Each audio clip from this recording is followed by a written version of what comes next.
For more on the high-level gatherings, I want to bring in Ed Butowsky. He is managing partner of Chapwood Investments, and we want to welcome you to the program. Good to have you with us. The IMF chief set to preview the upcoming IMF World Bank spring meetings, but the backdrop, you've got a pandemic, a war in Ukraine, the list goes on, a rather dire backdrop. What can we expect to hear from her? Well, I'll tell you pretty much what she laid out today, and that is that we're going to be seeing this very tumultuous situation where you have rising prices and slowing growth around the world, and it's not just happening in Europe, it's happening all over the globe. You can see that Singapore and South Korea raised rates because they're seeing their prices rise, but their economies are not growing that fast.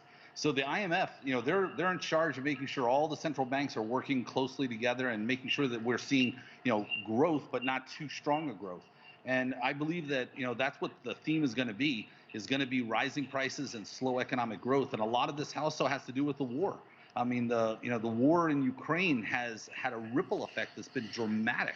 I mean, absolutely terrible around the globe. And that, I believe, is what we're going to see with the World Bank and IMF meeting this next week. Yeah, and add to the cauldron COVID. How is it changing the landscape? Because before, you could always point to China and the zero COVID policy, the economic engine still chugging along. But even there, you're seeing challenges with this highly transmissible variant in Shanghai. It seems like you think at some point we're going to turn the corner on the pandemic, but that just hasn't been the case. How do you factor that into the global growth forecast? Because it remains the wild card, doesn't it?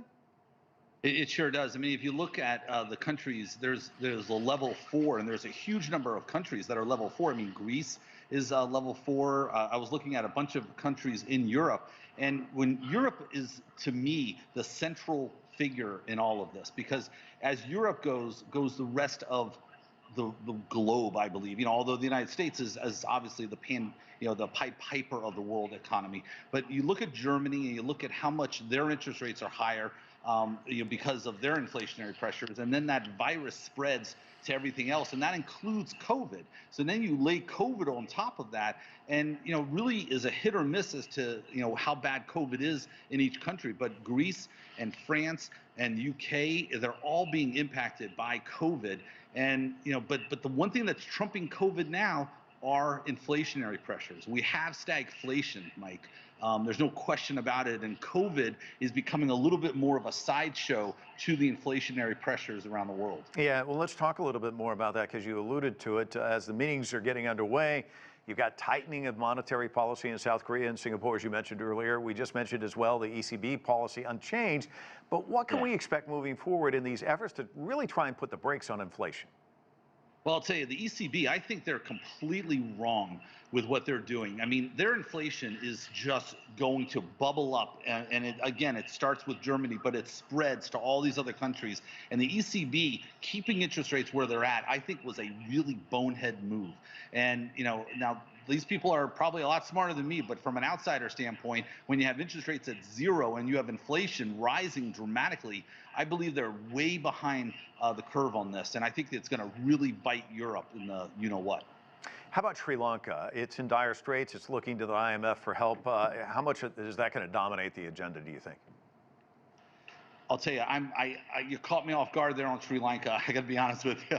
I'm not that aware of Sri Lanka and what's going on there. I apologize. Well, no worries. We can move on. Let's talk about the geopolitical dimension in the spring meetings this year. G20 finance ministers, central bank governors, they're all set to meet on the sidelines, but Treasury Secretary Janet Yellen being very vocal about this, says she's not going to participate if Russia is there.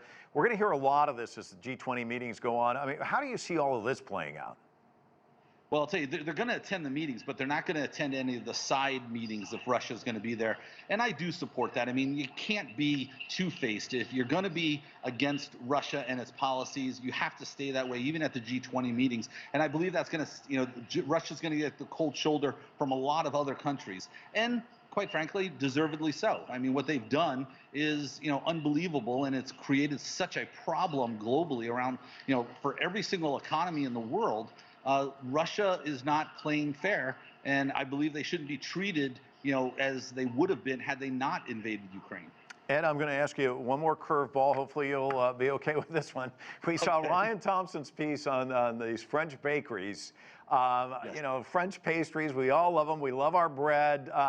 How long before, you know, and this has been a concern. You know, they're talking about Ukraine and Russia and how it produces so much wheat. I mean, how long before we really start to see the impacts of these things?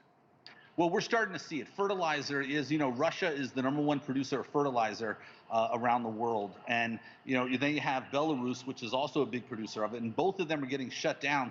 So, if France stays true to what they, have said, then they're not going to be bringing in the fertilizer. Therefore, that's going to hurt their wheat production, and that's going to hurt their baguettes.